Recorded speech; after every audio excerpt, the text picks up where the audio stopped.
Hello friends, इस video में हम बात करने वाले हैं LIC AAO 2025 के नोटिफिकेशन के बारे में। और ये सारे पॉइंट्स हैं जो हम डिस्कस करने वाले हैं कि एग्ज़ाम पैटर्न क्या रहेगा और stages of selection, eligibility, minimum qualifying cut off, age limit, form fees, negative marking, exam date, इन सब के बारे में हम बात करने वाले हैं। तो एलिजिबिलिटी के बारे में बात करें तो graduation in any stream. Age limit के बारे में बात करें तो मिनिमम 21, मैक्सिमम 30 ईयर्स। और सिलेक्शन प्रोसेस है प्री, मेंस और इंटरव्यू। अब बात कर लेते हैं कि प्री एग्ज़ाम का जो पैटर्न होगा वो क्या होगा। तो इसमें 3 सब्जेक्ट आने वाले हैं, रीजनिंग, क्वांट और इंग्लिश। और रीजनिंग का जो नंबर ऑफ़ क्वेश्चन होंगे वो 35, क्वांट्स के भी नंबर ऑफ़ क्वेश्चन 35 होंगे और इंग्लिश के नंबर ऑफ़ क्वेश्चन 30 होंगे, यानी ओवरऑल 100 क्वेश्चंस होंगे। और जिसका मैक्सिमम मार्क्स होगा रीजनिंग का 35, क्वांट्स का भी 35 और इंग्लिश का 30 होगा। और टाइम लिमिट सारे के सेक्शनल 20 मिनट्स होंगे। बट मिनिमम क्वालिफाइंग इसमें क्राइटेरिया है, अगर आप जनरल या OBC कैटेगरी से बिलोंग करते हो तो रीजनिंग में 18 और क्वांट्स में 18 और इंग्लिश में 10 मार्क्स आपको मिनिमम लाना होगा, अदरवाइज़ आप फेल हो जाओगे। और अगर आप SC ST PW कैटेगरी से बिलोंग करते हो तो रीजनिंग में 16, क्वांट्स में 16 और इंग्लिश में 9 मार्क्स आपको लाना कंपलसरी है। ऑल्दो जो आपके मार्क्स कैलकुलेट होंगे वो सिर्फ रीजनिंग और क्वांट्स के ही कैलकुलेट होंगे, यानी कि 70 जो मार्क्स होगा, क्वेश्चन आपको 100 करने हैं पर जो मार्क्स बनेगा, कट ऑफ बनेगी वो 70 मार्क्स में बनेगी।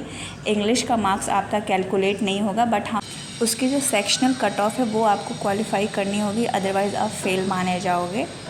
तो अब मेंस के बारे में बात कर लेते हैं।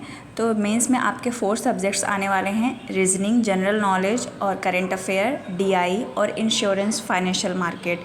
इसमें इंग्लिश आपको नहीं आएगी, हाँ डिस्क्रिप्टिव के फॉर्म में आएगी, बट इंग्लिश का लैंग्वेज जो आता है जैसे बैंकिंग में आता है उस तरह से नहीं आएगा। अब नंबर ऑफ़ क्वेश्चंस की बात करें तो रीजनिंग में आपके 30 क्वेश्चन, जनरल नॉलेज के 30 क्वेश्चन और DI में 30 क्वेश्चन और इंश्योरेंस के 30 क्वेश्चन रहेंगे। और इसका मार्क्स होगा रीजनिंग का 90 मार्क्स, यानी 1 क्वेश्चन जो है आपका 3 मार्क्स का ईच रहेगा। जनरल नॉलेज रहेगा 30 क्वेश्चन 60 मार्क्स के, यानी 2 मार्क्स ईच क्वेश्चन। DI रहेगी 30 क्वेश्चन 90 मार्क्स, यानी 1 क्वेश्चन 3 मार्क्स। और इंश्योरेंस जो है वो 30 क्वेश्चन 60 मार्क्स के, यानी 1 क्वेश्चन 2 मार्क्स ईच। जो मीडियम ऑफ लैंग्वेज होगा एग्ज़ाम का वो इंग्लिश, हिंदी बोथ होगा। और इसमें मिनिमम क्वालिफाइंग मार्क्स भी होंगे और ये मिनिमम क्वालिफाइंग होगा, हर सब्जेक्ट में आपको 50% मार्क्स लाना कंपलसरी है। अदरवाइज़ अगर एक भी सब्जेक्ट में आपका 50% नहीं है तो फिर आपका डिस्क्रिप्टिव चेक नहीं होगा और इसमें भी आपका फेल ही माना जाएगा।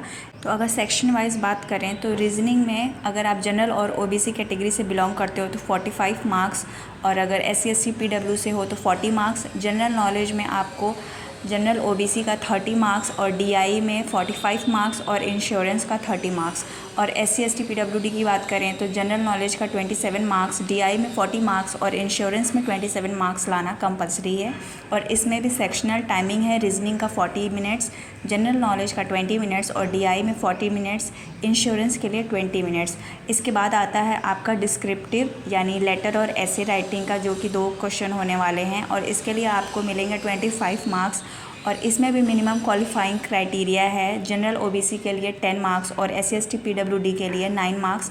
और इसके लिए आपको टाइम अलॉट किया जाएगा 30 मिनट्स।